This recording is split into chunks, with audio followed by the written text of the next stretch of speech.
Otakuology Podcast with Otaku Mike and Jin Graves.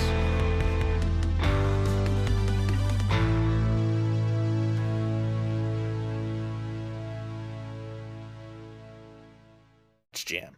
Hey guys, how's it going? Otaku Mike here for the Otakuology Podcast. Welcome back to another episode. We have another fun-filled episode for you guys today.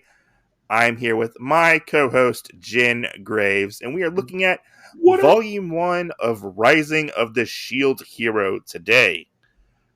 Right. We're about to raise our own shield heroes. We're about to raise our own shield heroes, you know. So, Jin, what is Rising of the Shield Hero? A good book. How did you get into Rising of the Shield Hero? Oh man, I saw it coming out, and just the front art cover and everything, and just kind of how it explained the story. I thought it would be something that I would enjoy to read because of part of the other stuff that was coming out at that time. So, I mean, we had a lot of isekai really start trying to come out at that point. That is definitely true. There were a lot of isekai coming out at this time. Too much. There still are a lot of isekai coming out, but this is a dark fantasy isekai manga based on a light novel, which is based on a novel. Yeah, right. It's a little confusing when you get down to the nitty gritty of the publication for this particular manga. Right. You know. But I got into it, I think, like after you got into it, honestly. Yeah. I heard about it through my work, and I kind of put it off eventually, and because I was at my peak isekai-ness for my isekai, you know.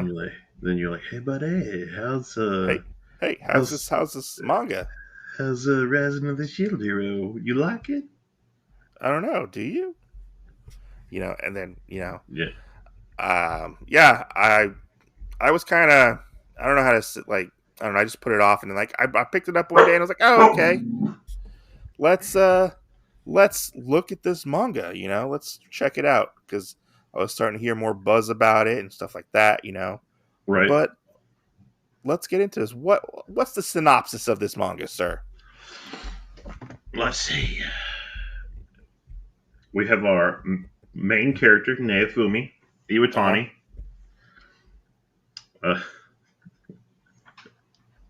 I'm sorry. I just had to think about it before when you were asking me how to say the last name.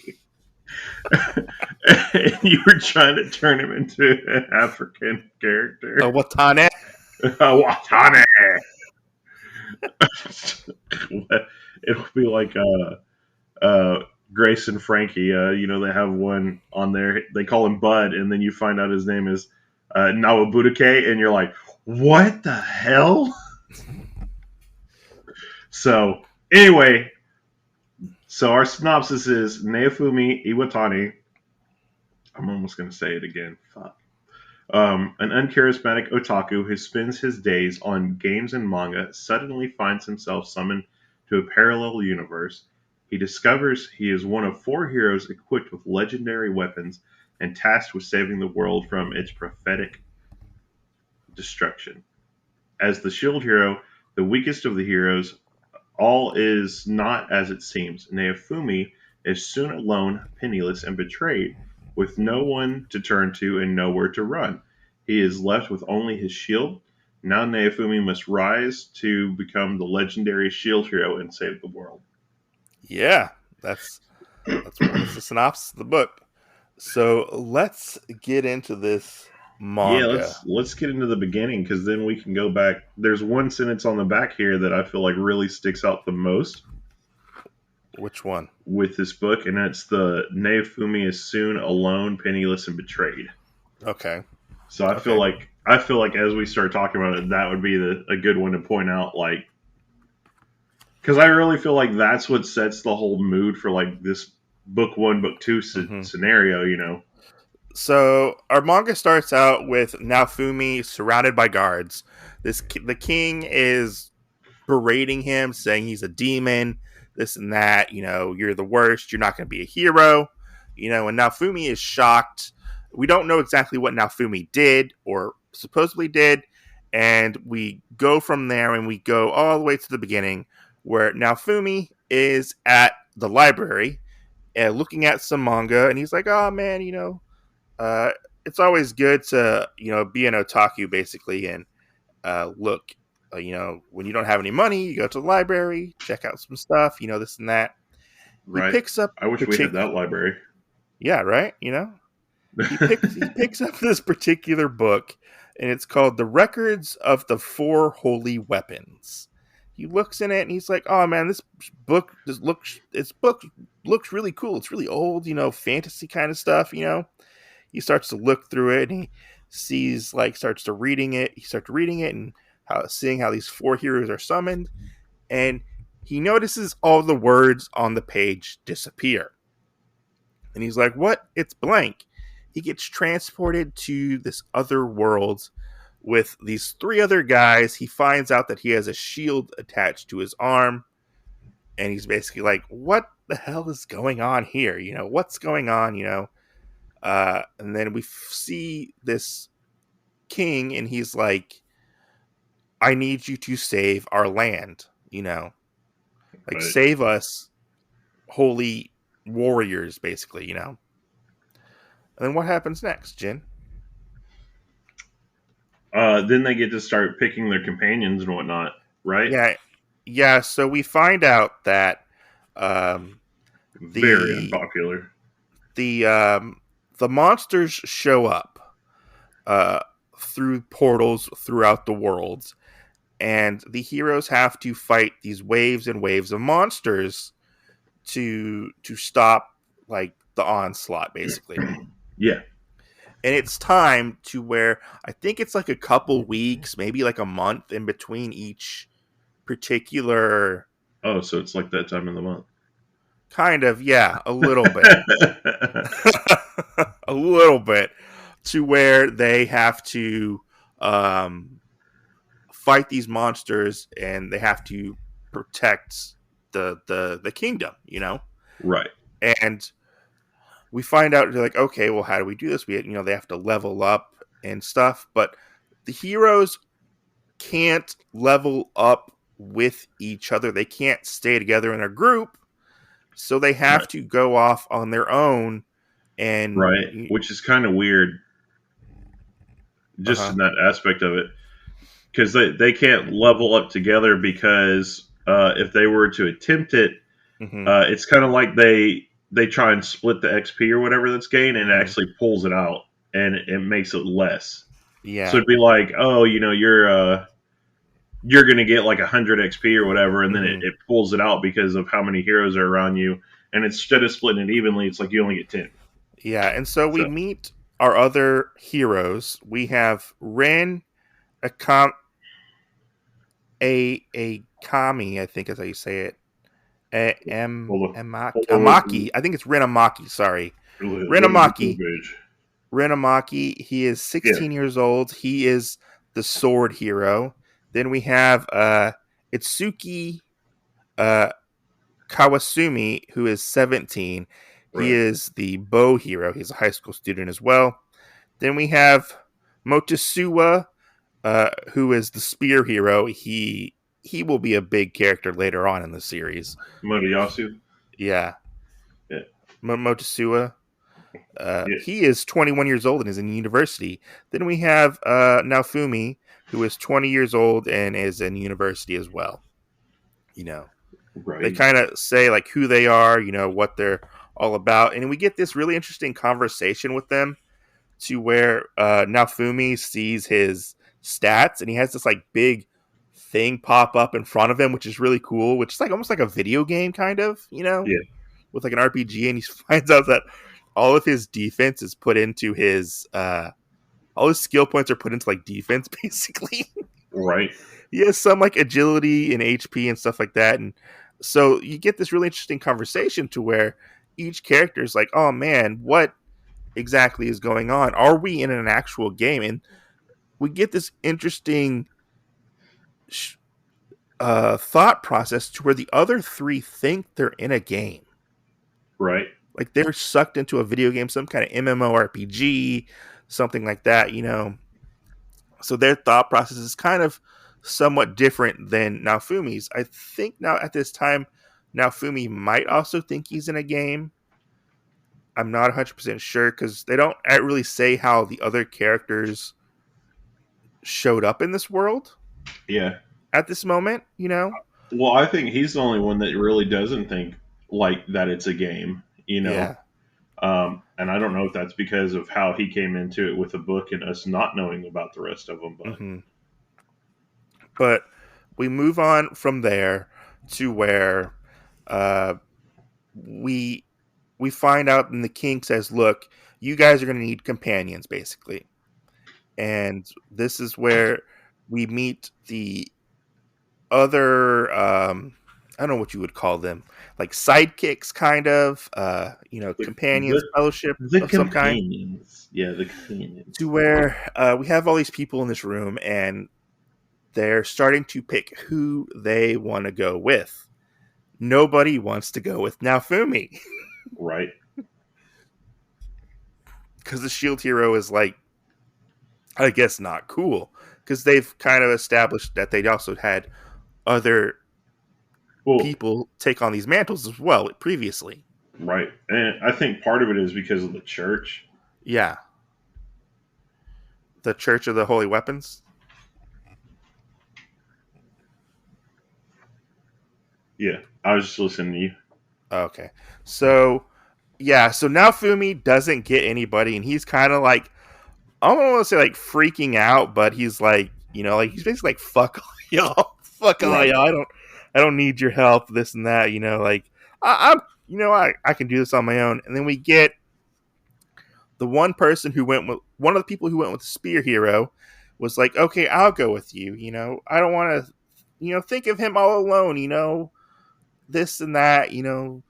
I'll help you out." And she's like, "My name is Mine. I'm not even So, going to remember her name. her name's Mine. I think it is." And she's like, "Okay, I'll help you go on your journey. We'll go." And they go, and I'm, because he has less people with him, he gets more money, yeah, which I thought was pretty cool. And so they go out and they buy some armor, buy her a weapon, and get geared up. And we find this. We meet the blacksmith of the town, and which uh, I have to say, I think the uh blacksmith is one of my favorite characters. he Honestly, show he shows up again and again. Like yeah, he's a recurring I think he's one of my favorite characters though, because like he seems kind of like just an old friend after like the first one with him and Naofumi's like reactions to each other. Mm-hmm. And he's like, I like how he's always like Naofumi when he says, "Hey, can you do this?" Yeah. Then he's like, "Yeah, I can do that." And then he takes liberties of knowing like the other characters and stuff Mm-hmm. in Naofumi's party to actually make the stuff as best he can for them in their Yeah. style. So And so we see Naofumi, and Naofumi, he goes to pick up a sword, and the sword like kind of like almost like shocks him, and yeah, he drops the sword, and this thing pops up, and he's like, "Legendary heroes can only use legendary weapons. right, They can only use their specific weapons. They can't use um, anything else." right. Which we at this point we haven't learned the special power of the weapons yet. So Yeah. And he's like, "Man, what am I going to do? I can't attack. I can only defend. What's going on here, So he's kind of bummed out. right. And Mine is like, "Look, we'll go and level up and stuff." And they go out to have this really funny interaction with they call them orange balloons, but they Yeah, look like angry slimes from like Dragon Quest. I thought the same thing.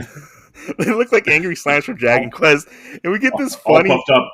all puffed up and like angry, Yeah, and we get this funny interaction where he's kind of doing all the work, like he's like holding down this slime creature, and he's like basically like punching it in the face. Yeah. like repeatedly, and he gets like 1 XP. Right. And he's like, "Oh yeah, we did it. Good job. We leveled up. And she's like, "Oh yeah, we did do it. We leveled up. It's so good. This and that. And they kind of get to know each other. This and that. They go back to the particular place they're staying at. I think it's like an inn, and we Yeah. see this thing. Like they go to sleep, and then Nafumi wakes up, and he's like, all my stuff is gone, Like, what's going on? Where's my companion? All my Right. stuff is gone. Everything is gone. Everything is gone. So what happens next, Jen? Then we find out that he wakes up and goes to see the king, and that Mine has basically framed him of uh, of rape, and Right. Yeah. that she is basically trying to say that, give him a bad name, and basically stole everything to Hmm. trollop off and join the spear hero. Yeah. And so they basically they believe Mine. They believe her, and we get this interesting scene Because to well, where in this the part too that we learn that she's actually the daughter of the king no, as well. I think we learn that later. Okay, Yeah, you find out later on that like she's actually the king's daughter. So she's like a surprise! princess. Surprise, she's a princess. And they're like, "How could you? You're like, this is despicable. You are the worst of the worst, like we saw before." And he's like, "No, I didn't do this. Like I didn't rape this person. And Right, this was actually one of the two controversial things about this particular manga was the whole accusation of rape and stuff like that. How did you feel about that exactly oh when man, when that came about in the story? Because that was pretty controversial over here in like the West. I don't know how yeah, much it was controversial over like in Japan, yeah. but it kind of Um, people said it kind of what was the word I was looking for? I don't want to say like promoted like rape culture, but it was something kind of like that. yeah. Nothing really. I mean, I just really thought that that was a shitty thing that this character did. Yeah. Um, but I mean, you do have different people that without anything happening, do say things like this. So, Yes, that is true. Like that is like a real event that does happen. People do get accused of rape, and right, sometimes they do get charged with something that they didn't do. right, Um, but it's really interesting to see this in this see it in a manga yeah, and to have the characters react to it because like we have the spear hero he reacts very much to this particular incident, and he kind of carries this incident on for quite some time and about what happens with Naofumi and this woman. right, And it's kind of spreads like wildfire, like, oh, the shield hero raped somebody. It's kind of a thing for quite some time within the manga. right, um and how they kind of just take this thing at face value. right. Which, backing up to the synopsis, Hmm. Naofumi is soon alone, penniless, and betrayed. Yeah, yeah. So, I mean, that's basically like what I said. This sets the mood for the rest of the book because now we go from seeing this kind of like happy-go-lucky Naofumi and stuff at the Hmm. beginning of killing these slimes or whatever to now Naofumi almost has like a darker side to him that he shows to people because Yes. Naofumi's like, I can't hardly trust anybody anymore Hmm. until he kind of gets farther into it with his companion. And I feel like after that, he just shows his lighter side to them, as Hmm. he gains them and whatnot. And then from there, we do see him light up a little more here and there about things. Here and there, yeah. But But we always have this cold streak that you'll see him talking to somebody, and most of the time he comes off as being rash and hard on them. mhm, But we have to remember, like, this is how he kind of was reared and raised in the beginning of this world when he was pulled into it, yeah, of somebody day two basically screwing him over and doing all this stuff. yeah, very much I mean, so. Yeah, and so like he's like they're like, oh, you're a rapist. This you know, and your punishment will basically. I think at one point he tells them like, if I'm so bad, like kill me, like kill me, yeah, and they're like, we can't technically kill you. right, Like if we kill you, we have to kill. I think they say like we have to kill all the other heroes too yeah, to get new heroes. So right, all the heroes have to die in order to get new heroes, if I remember correctly. yeah. So it's like a constant cycle. Which I that's one of the other things that I think of is with the Holy Church of the Three Sacred Weapons or whatever. Uh-huh. Um, if that was really one of the big reasons, I mean, I assume that it is one of the big reasons why nobody wanted to even chance it and believe him, especially having the princess as well. Yeah. Uh, throw that in there, because that's just one of the parts that gets me is like if this is supposed to be one of your like holy heroes or whatever, You treat him you like know, shit. exactly, and nobody believes him or anything else, so it's kind of like you know, I Yeah, don't know, like did they treat the other heroes like that? Because we do kind of hear about the hero later on, but that before Naofumi, yeah. and how he was like a kind person to I You think it know was what? like You know what this kind of reminds me of though huh. is like farther into Tales of Wedding Ring, where we find out the Ring King was actually like this. He wasn't as heroic as he was the last one. Uh-huh.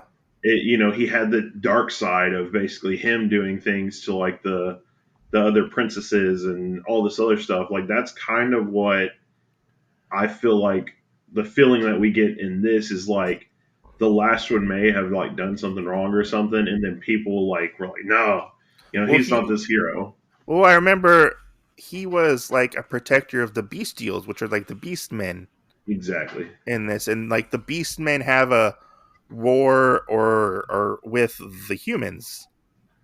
Right. And, And now but they're slaves. So yeah, but we get him going back to the blacksmith, and the blacksmith's like, you're a piece of shit. You raped this girl. So word travels fast. yes. Word travels fast in this world where there's no internet, no, nothing like that. So I'm really surprised it like travels that fast. He's like, Yes. I'm not gonna help you this and that. But he's like, hey, take these clothes. Take these clothes I have in stock. Like Right. they're kind of what do you call it? Overstock. Like leftover clothes. Overstock.com. And so he goes to try to level up by himself, and he's having a hard time doing it. And he finds out, oh wait, my and you can go more into this because I think you know more about this than I do. But with his shield, how Yeah. he can suck up materials within the shield Right. to gain XP and different powers. Do you want to go into like explain that a little bit?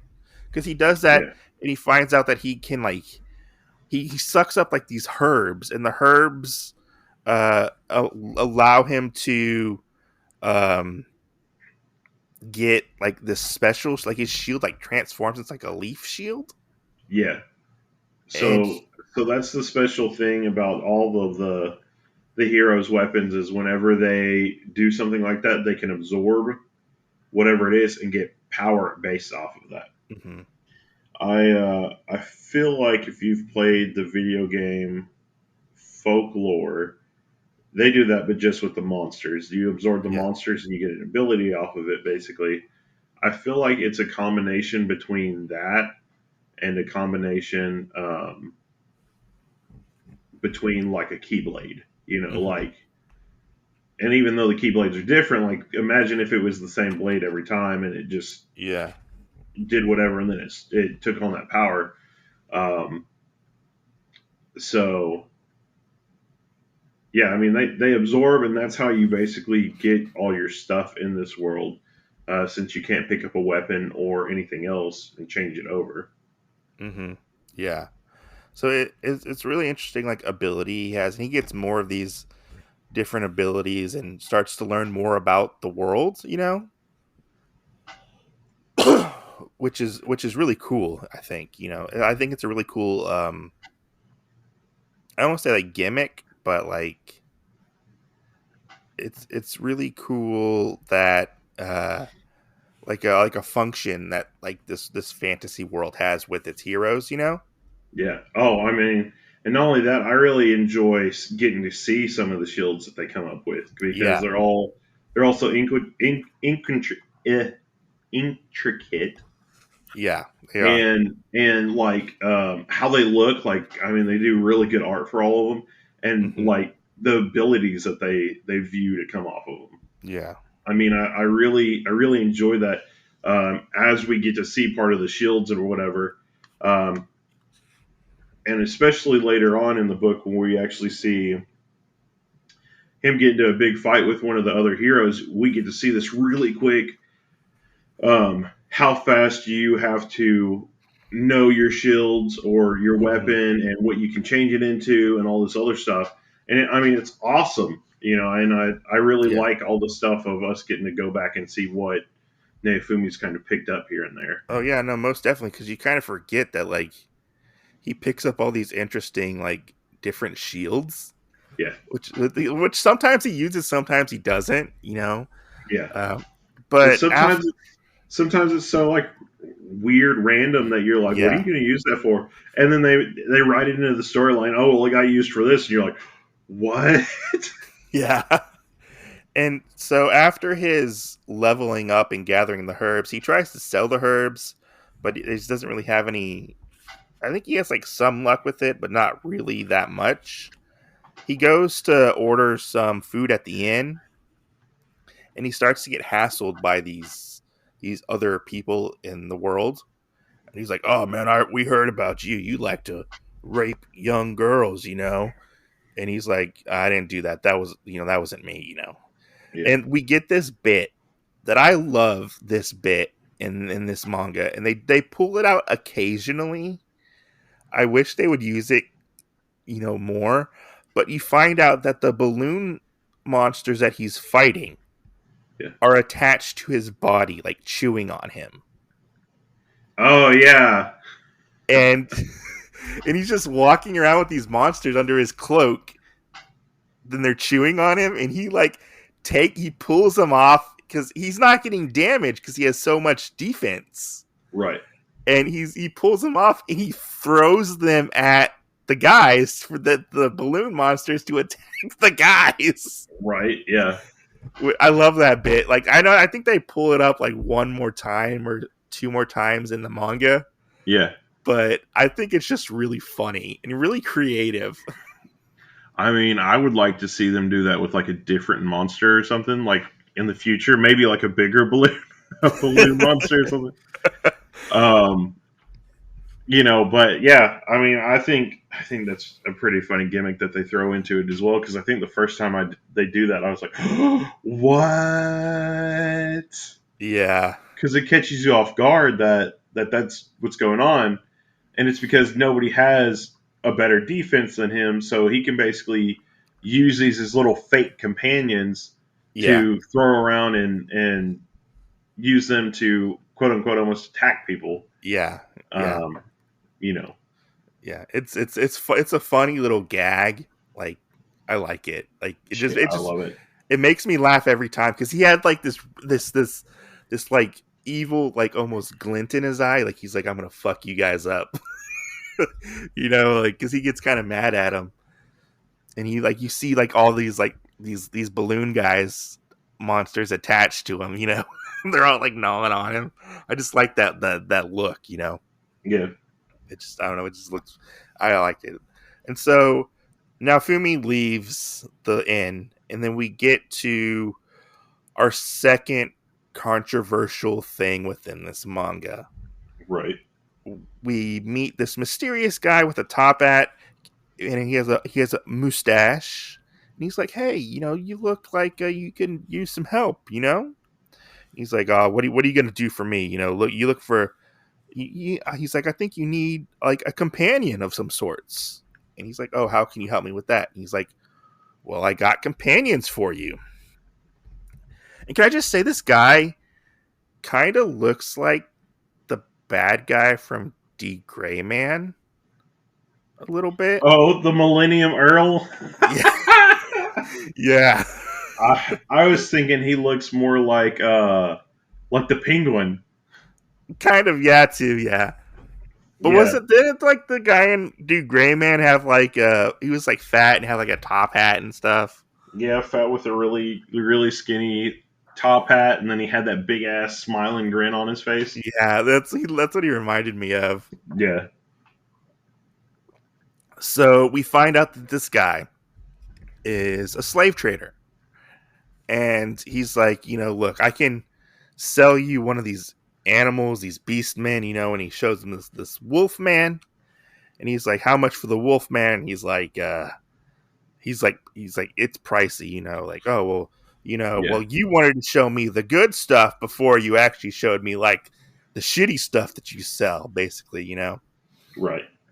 And he's like, you're trying to like, what did he say? He said something to the extent of he was trying to like almost kind of like con him, I think it was. And he talks about how he's like, I heard a suspicious rumor about you, and this is where you see Naofumi get mad, and he kind of hits on this cage, and we see all these He. monsters. Oh, you mean the guy? So the guy kind of accuses him of, oh, wouldn't you like a girl Yeah, companion, because basically, like what you like to do, yeah, what has basically set the mood for this entire time of him supposedly raping Mine and whatever. yeah, That's kind of what the guy's referring to. Oh, well, beastmen have no, like, they're basically your property. You can do whatever you want with them. yeah, And wouldn't you like a female companion because of you being able to do that stuff to her? And I was like, yeah, yeah. so And so we find, or he finds, this young girl.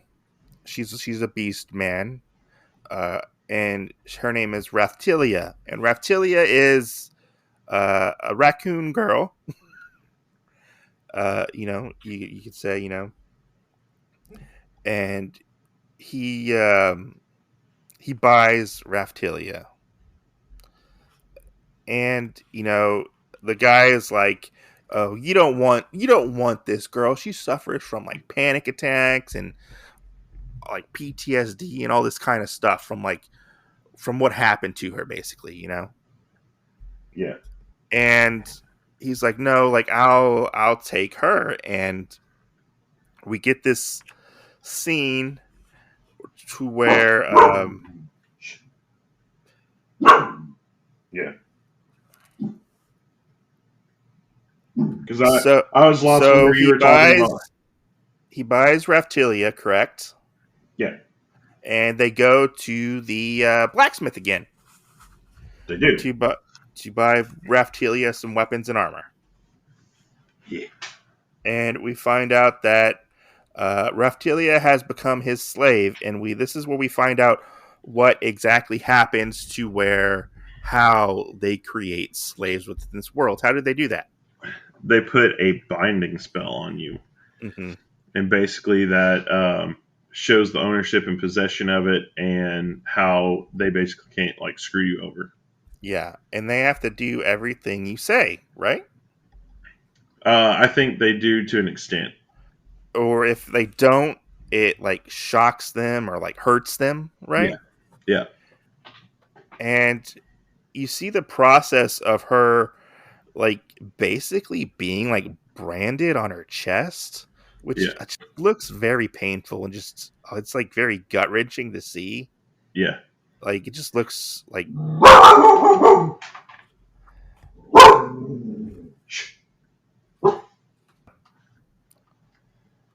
Yeah. So they have the tattoo on their chest and Hmm. everything for their slave bond. Hmm. But yeah, I mean, I agree with you. I feel like it's kind of gut wrenching, especially for right now, like because what she is kind of looks like a child to us. Yeah.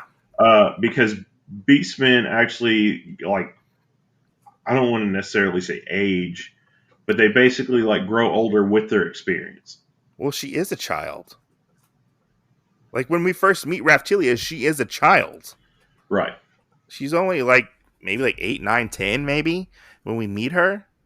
Like she's really young, you know. And so they I thought she was older than that. She just hasn't had any experience to make her body grow. I don't know exactly how that works, but I don't know. I, Stop I asking me, questioning me. I really don't know how that works. But they get her some gear, like some clothes, gear, sword, stuff like that, and um, And well, you know, I mean, then we get that special part that you like, where he raises his arm and there's the slime thingy or whatever, or the yeah, little balloon monster, and he's like, "Attack this thing right here!" attack this thing right here. And she's like, no, I don't want to attack it, and it's just, she's like, she doesn't want to like get violent and fight things, and she's very much like a child, Yeah, and like you find out that she's sick, and he makes her some medicine, and he tells her to drink it, and she's like, this tastes bad, I don't like this medicine, but he kind of like forces her to drink it, yeah, which is it's interesting aspect to the said manga. But then we get this really interesting scene where they're sleeping because they went out of adventuring, like yeah. trying to train, and we get Which this scene, yeah, the heartwarming scene. the scene where she's having her nightmares, Yeah, and she's you see like what is happening to her, how she was separated from her family from the monster attacks, and she doesn't know whether or not her family is alive, yeah. and she has like nightmares and PTSD from this, and he's like you see him, he actually does, even though he Do has you this.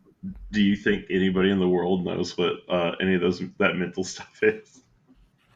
I don't think so. I mean, especially since he was like, "Oh, all these guys have problems," you know. Well, I mean, like he said, the slaver said she had like anxiety, Yeah. so I don't know, maybe. So, but I mean, I do like the scene where you get the whole thing where Naofumi basically like comforts her and hugs her and Yeah, everything. he's like hugging her, and like Um, he's like rocking her, like, cause you can see like she's like visibly upset about y- this. yeah. And I Yeah. mean, I really like that part. That's the stuff that we still see of the old Naofumi. Like he is Hmm. very caring and whatnot, Yeah. but we usually see that stuff towards his party members because he Yes. knows he can trust them wholeheartedly versus the rest of anybody else that he talks to or anything like that Hmm. because they he just can't trust anybody, you know. Yeah. And Yeah. he makes friends here and there and things like that, and it gets better. But I mean, like we kind of talked about, day two he was already screwed over, and so you don't know who you can trust and who you can't. Yeah. No, that is definitely true. And then we get this scene to where Raftilia is playing with the ball, and he's like, "Oh, do you want the ball?" And she's like, "No, I don't want the ball. I don't need the ball. And he's like, "Are you hungry?" And she's like, "No, I'm not hungry." And he's like, "Why are you lying to me about this? Like, you can eat, you can do things, like we're gonna eat." So he like takes her to go eat, and she kind of pigs out and whatnot on this food. And he's like, "We'll have your Well, like two of your cheapest yeah, meals." I like that part too. And then she sees something and it's like really fancied up that the Yeah. kids meal thingy, Uh and huh. And she sees it. She's like, oh, and he's like, "We'll take one of those instead of the other one." Yeah. Can I just say though, when you're looking at the food, like looking at the food that they get, so they're in this fantasy world, Yeah. this medieval fantasy world. Why does all the cuisines look like they're just straight from Japan? I wouldn't even say that. I mean, Because you have I like the would big, say you have so. Yeah. you ha- So you have like so the big shrimp. you have tempura shrimp. Yeah. You have Salisbury steak, Uh huh. basically, or Hamburg steak. Yeah. You have, which is darker, so I assume it's fried rice to an extent without It has a little vegetables and stuff flag in it. sticking out of it. Which I love. I feel like that's the stupidest. This is the kids' plate because of that. Then Yeah, it's we have spaghetti, I think, with tomatoes on top, maybe. I think so, and they're like And the weird gelatin pudding. yeah, and I don't know if that's. I couldn't tell the first time if that was like a cake thing, maybe. Uh huh. I would agree with you. I think it's like a gelatin, so it almost looks like flan, Yeah, yeah, or like and a whenever you read something like, "Did you eat my pudding?" yeah. Do you eat my That's what it pudding? looks like. But That's what it looks like. she's like very like apprehensive to like eat this stuff, and he's like, do I need to order you to like eat it, and she starts eating and she's like, oh man, this is good. You can see like the light like return to her eyes, like a child, that she's enjoying this particular food. And so they go out to adventure more, and to level Raftilia up basically. Yeah, And this is where Naofumi is holding a cute little bunny monster, yeah. He has and to catch it from her. he has to catch it for her. And he's like, "Look, I'm the shield hero. I can't fight. I need you to fight for me. This is what's gonna happen." Right. Which I do feel like it's a little dickish what he had to say about it, where Yeah, he's kind of like, you have to basically fight for me. If not, I can't like take care of you anymore. And yeah, it kind of forces her into, oh, I have to do this for him, yeah. And she's and like, her understanding it more now. yeah, she's like, look, she's like, I'll help you, but like, please don't leave me. Like, she doesn't want to be alone. Right. But I think it's funny. Like, I didn't notice this beforehand, but they kill the bunny and then they eat the bunny. I don't know if I noticed that the last time. Yeah, it's at the end of the chapter. They eat the bunny, which is funny. And Yeah. like he gives her more medicine to drink, and this is where we get Raftilia's backstory, where we find out that the shield hero, he's talking about the her parents are talking about the shield hero and telling her about the shield hero and and Because saying how because he was nice the to the yeah, huh because the shield hero was like their savior. yeah, he was their savior, and he helped them out and stuff like that. And this dog bestial thing, I think it was like a 3-headed dog, kills. Oh, he Yeah, actually does. it's just in the wave. Yeah, during this is it where during the wave he kills the parents. The parents end up dying. Raftilia has more of her nightmares, and this is where Naofumi gives her the ball, and he like kind of like pats her on the head and is like, "Here you go, good job." Right. And we find more about Naofumi's new abilities. He learns the airstrike attack thing. Yeah. What happens next? Then they find out that there is a creature that they want to go hunt down. They see some tracks that kind of look like dog tracks, Mm-hmm. and they are going down into virtually a mine shaft to go find this thing. Mm-hmm. Um, which along the way we do find some other stuff. We do find kind of the cheap thing that happens with these weapons and stuff as well, the legendary weapons, Yeah. because Neofumi does have like this pickaxe shield thingy, Yeah. which That one's funny. virtually just puts a pickaxe in your hand to use, and you're kind of Yeah. like, I thought you couldn't use anything else. Yeah, why can't you? I thought you couldn't use anything else. What's going on? So, but we get a bunch of other stuff like that, materials, and we find out that's the thing that Naofumi is interested in, is Hmm. basically like absorbing whatever he can into his shield to Yeah. see if it will give him new abilities or a new type of shield or something like Hmm. that. And then while they are doing that, he gets a little too overzealous for himself, I think. Yeah. Um, and we have that dog monster that comes out that they actually Yeah. saw the tracks for. The two-headed dog monster comes out, starts attacking them, and they barely get away from the Yeah, dog monster. And this is where Raftelia starts to like remember the dog monster that killed her family. And we get this really cool, one of the cool shields that we get in this manga, which is the rope shield, yeah, where he uses the rope shield to rappel down, and it kind of like unwinds the particular the shield, like unwinds like with the rope, yeah. which I thought that was really cool. I wonder what's the footage on that, I know, right? or Like if it, how? or if it just keeps going. Yeah.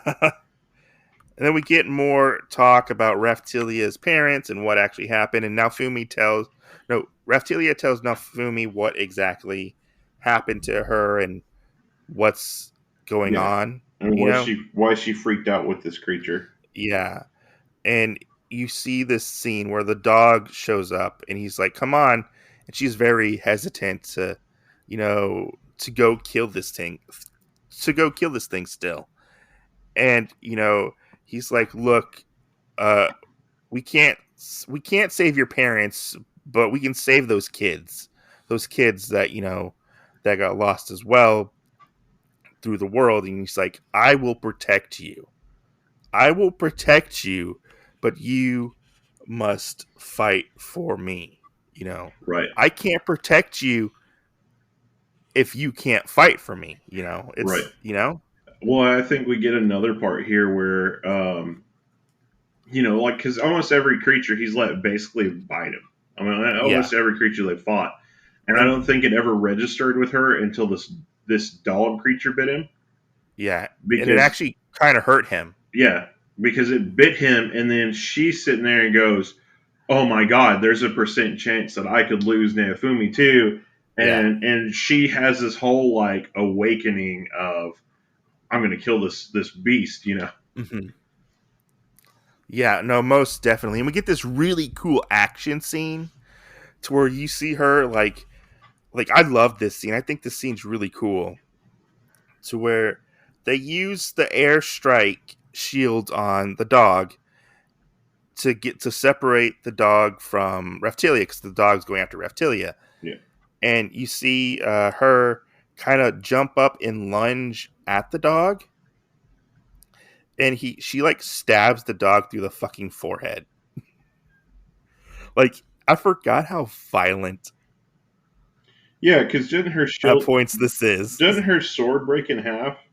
Yeah, I think so. her Yeah, her her sword breaks in sword half. broke in half, and she used half of it to stab into one dog's head, and then Yeah, shoved the other one through the other head's throat. yeah, that's what it was. And we get this really touching scene of she's crying, she's bawling her eyes out, and she's like, "Don't die, don't die," to Naofumi, and he's like, I'm not gonna die. She's like, "Don't die, hero, don't die, hero." Yeah, And we find out that Naofumi realizes he never told Raftelia his name. You know? right. Well, I think too we get to this point where he does this, and now we've come full circle on him not only acknowledging her as his party member, Hmm. but also seeing her more of uh, kind of sort of an adult, I guess. To Mm, yeah, I would say possibly now Fumi kind of takes the place of her father and is more of like almost like a father figure or an older brother type figure, yeah, like a parental figure almost. yeah. Which I also find it funny that from this point forward, she always calls him Mr. Naofumi. Yeah, that's true. Or now Fumi, So but our manga ends with them going back to the inn to rest, and you see her thinking of her dad and her mom, and she's like, I'm gonna be okay, because I'm with the shield hero, Right. and the shield hero is gonna take care of me, and we're gonna save the world, Yeah. you know. And we get this cute scene where they're sleeping, and she has her little ball in her arms, and it's cute. It's a cute ending to the first manga, Right. So, Yeah. well, here's one of the weird things that we don't see in this one that I wanted to bring up on this, since Uh-huh. we won't really jump into volume 2 anytime soon. Um, but how Reptilia has basically become this really big symbol for a lot of Hmm. people on people that like people that collect statues and stuff, like or Oh. have that waifu status kind of thing. Like, Oh, I mean, Raphtalia has become a very popular character, yes, but it's weird. It's weird because within Volume 2, like you learn that she actually grow when she gets more experience. She like ages up, right, so she's not like a child anymore. That's one thing that I wish they kind of continue with. And I wish she kind of was a child a little bit for a little longer, yeah, like her appearance wise, since I wanted to see her like age up and grow, because there's quite some time between like each volume, like it's an adventure, it's right, they grow and learn, and but I mean it's something that I have to like I just move past, it's just a little nitpick here and there yeah, for me, but like one thing with Raphtalia, and then when we meet like Philo later, which is his other companion that he gets, um they the what is it? they What is it called in Final Fantasy? A chocobo? a chocobo. Yeah, that's what she virtually is a chocobo. Philo is a chocobo who can turn into a girl, Yeah, but and she has like magical powers. But with Reptilia in general, like Reptilia becomes a major character in this book. Like yeah, you know, she's already lived in this world, and she essentially becomes Naofumi's right hand man. exactly. His sword, and like she becomes just as powerful as Naofumi himself. So like she's like it's no longer it becomes no longer just about the shield hero himself. Right. And I feel like in that instance is it almost turns from them being virtually like a father daughter relationship or a Mhm. big brother sister relationship into more of a lover relationship. I mean, she kind of has a crush on him, Yeah. but I don't know if it goes into that area. I don't know either. But I know, I mean, that's kind of what it seems like with them. Oh yeah, no, I know, I get it. Yeah, I mean, yeah, And then, um, and then, like Philo, I guess, would be like the child. yeah, which, but yeah, in the future, which is farther where you and I are right now in the book, uh-huh. whatever books we're at. I can't really. At some point, we do meet one of the kids again that was Raphtilia's friend when she was at her village or whatever before it got attacked. Oh, are you talking about the when they go into that slaver arc? Yeah, and they get the little like I don't know what animal he is, but you know who I'm talking He's about. he's a he's a like a raccoon Yeah. person. Um, we still haven't gotten to the point where he's got enough experience for him to grow, and that's what I'm waiting to see is what does he look like after Yeah, because I he mean later transforms. on now Fumi does get more. He gets like 2 or 3 more companions. Yeah, Some stay, some go, and it's just this really interesting intertwining plot between his journey and the other hero's journey, and like how everything mixes and matches. right. Do the heroes get And the along? the what would you call it? So like all these people are his companions, and then everybody else is, I guess it would be like almost forming an alliance, maybe. Yeah, kind of like there's like so many. Because when we start having these waves now, you Mhm. basically have whenever you become friends with people, then you can almost extend out like some kind of a little olive branch to them. And Yeah, whenever uh, the waves come, you instantly get transported to whatever area it is. That's what yeah, happens with the Shield Heroes, and all these alliances that you make now get transported there with you. So it's actually pretty cool in that aspect of how yeah. those happen. Like his like Philo and Reptilia and them are just as important of characters as Naofumi is. Yeah, You know, they're just as important. Like they don't use the Dragon Ball esque like thing where if you're not a Saiyan, you're not in the story. right. You know, no, these characters are just as important as our main character. You know, and some might say they get even more character development sometimes. You know, That's true. I yeah, mean, but this Philo did almost get like her own book with this reprise of the Spear Hero one. I mean, this is a really fun fantasy manga. I think this rereading this volume 1 and picking up on things that I missed, um, like it's a really good introduction into this world. You know, you get action in it, you get really good character development within the Right, short span of this first volume. right, You get how sort of this world is set up, you know, and the world changes. Like one thing is like, I mean, it happens like in a couple books later on, but like one thing I like about this series is the heroes have a prolific effect on this world, whether it's good or bad, you know, oh yeah, and yeah. their effects Which ripple. What they do affects this world and has ripples and affects the if they may or may not be real people. We haven't even figured that out yet. right, If it's like if this is their actual real world or if this is like a video game or something, you know? right. Well, I mean, then we get the other country aspect of there being Yeah. actually more heroes than the four that we know about. Yeah, You know, the we world get opens up like so yeah. much. It's so Um, grandiose. like you said, you know, we get repercussions of things. You know, Yeah.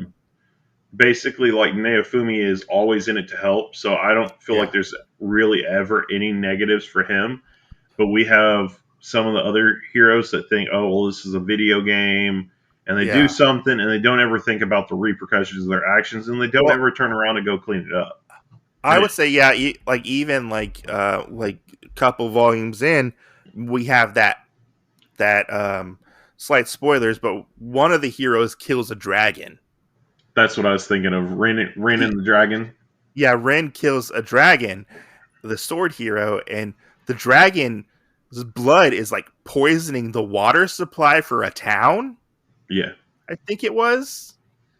And now Fumi has to go clean up his mess for him. yeah, And Ren was like, I don't fucking give a shit. None of this shit matters. None of these people matter. yeah, You know, like, and now Fumi's like, no, like, these people matter. This matters. You know, right, it's like a life or death scenario when it comes to this, you know, and even I would love to get into the second book and talk about the second book on a different podcast because the second book is the second volume is even better than this volume, you know. right. But I do like this is one of my favorite reads, but I do feel like there are times within this series where my interest does kind of wane a little bit, and I'm like, okay, guys, come on, let's move this story along a little bit, you know. There are some times with like info dumps where I'm like, come on, let's go, you know. It's I don't usually know. when I have fun with all that. So we're like, okay, come on, like the whole like hierarchy within like the monarch is really interesting and stuff, and like yeah, things have effects like this now Fumi getting accused by Mine in this first volume has big effects later on. Right. and there's this huge thing that happens, which I don't want to spoil for anybody who reads this, Definitely not. but it's pretty good. Just the only thing I would say is just be prepared for a traumatic name change. So Oh, it's a traumatic name change. yes. Yeah. But yeah, would you recommend this to people? Oh yeah. I Yeah. mean I would probably say 5 stars out of 5. Yeah, 5 stars. I would recommend this or even the light novel if you can get a hold of it. Like whatever your preference is, light novel, anime, manga. This story is really good. It's. I mean, with a lot of isekai manga, I have noticed like a lot of them are kind of generic. A lot of them are kind of like almost wish fulfillment. And now Fumi is one of the only other three characters that I've seen that actually does have development and has a fleshed out character This is true. within like all the isekai manga that I've read. You know, Right? you know, and it doesn't like. I like the fact that it doesn't pull its punches when it like does things within the manga itself. Like the whole Raftelia thing in this first volume is pretty heavy.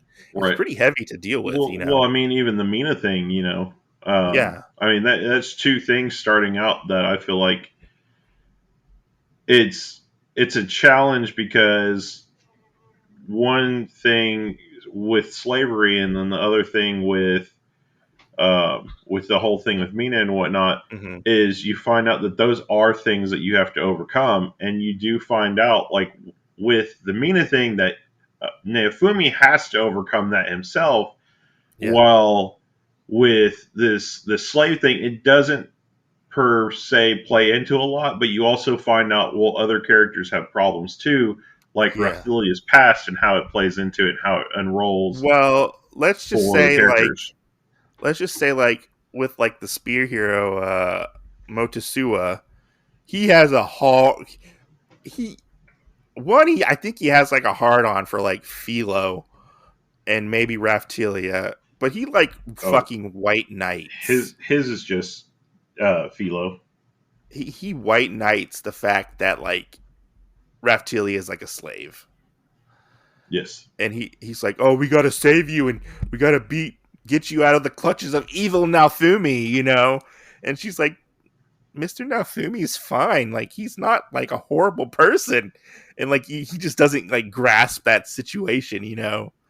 That Yeah. yes, Raftelia is his slave technically, you know, Which I but mean, then we get that whole thing too, like later on, where he actually removes it and says, you can do what you want or whatever, and she actually puts it back on herself yeah, because she says, "This is my symbol, my dedication to you." yeah, And that any pain that you've taken for me, I want this pain of having this mark on me to be a symbol of basically our bond, which is another thing that I enjoy, especially with yeah. Rathilia. Let's just say like slavery is bad, like it's not a good thing. But it's interesting to see how this manga deals with it. Right, And it doesn't necessarily promote slavery as being a good thing. People do have problems with it. Even now, Fumi doesn't really like it as well. He like sees it as like a almost like a necessity because he needs to um, survive. right, And like later on, like the other people, because like it even goes into like the leveling up system within the world as well. right, Because he even like levels her up faster than he levels up to right, to make her more efficient than he is. But yeah, no, this right. book is very good. Like Yes. I like rereading it. Like I got psyched up to reread more of this. You're Because like, oh, I honestly like I put it down for a while because I there was a part in the manga where I was like, okay, well, like, I think they got like new people in their party. And they were Yeah. going like the train or something. And I was like, I'm gonna put this down for right now and pick it up later. I wasn't really feeling that part, but like Right. it made me want to like go back and read it because I forgot like how violent this manga is because they haven't fought in a while within the part of Right. the manga that I'm in, But like it's like an all out like do or die situation in this manga. Like whenever they get to the actual waves, like it's crazy to see like what they have to go through Right. when it comes to like fighting all these monsters and crazy shit. Yeah. But no, I recommend this book like wholeheartedly. I know we kind of went on a tangent at the end, but yeah, this manga is definitely worth checking out. Whatever Right. version you check out of this, it's really good. I actually really I love the artwork in this manga. It's just really good. Yeah. Like just looking at the detail and all the different things you see, and it's just well done. It's a well paced, well written manga. But yeah, I highly recommend it. If you want to send us a voicemail, you can do so at anchor.fm/otakuology. We will play it on the air and talk about your question or concern you have for us. You can email us at otakuologypodcast@gmail.com or find us on Instagram or sometimes Twitter. Jin, where are we located now for our podcast so people can find us? Everywhere. What two particular places did we get onto recently? iHeartRadio and What else? oh, fuck, I can't remember. Amazon Music. That one, yeah. We're now on Amazon Music, iHeartRadio, and we are on Audible. Yeah. So stay tuned. We are on Audible. So you can go rate and review each and every one of our episodes on Audible. Stay tuned, and that would help. That would help us honestly a lot. Just stay tuned and look at our link tree. Yeah, yeah. We're on all major podcast platforms like Google, Apple, Spotify. Yeah. I was honestly really surprised we got onto Audible. Hey, man. I'm not surprised anymore. We were on the sci-fi section in Audible. Oh, my God. I don't know how we ended up there, but we did. But yeah. We're awesome. Yeah, I guess. Up and coming podcast. Yeah. But yeah, anyways, guys, let us know what did you think of this. You can get back to us, talk about this, any future topics you want to talk about. If you want to come on as a guest, you can hit us up on our Instagram or email us to let us know if you want to come on as a guest. Pimp your stuff, talk to us. Stuff like that. And we'll see you guys on the next podcast. And I hope you guys enjoyed this episode. Tuesday. This was a fun episode to record. I enjoyed this episode. Yeah. It's been a while since we recorded. Anyways, guys, thanks for listening, and thank you to all the people who check out our podcast and stay to listen to our podcast. We really appreciate it. Yeah, thanks. Even though we don't hear from you guys a lot, we really appreciate it. True story, bro. True story.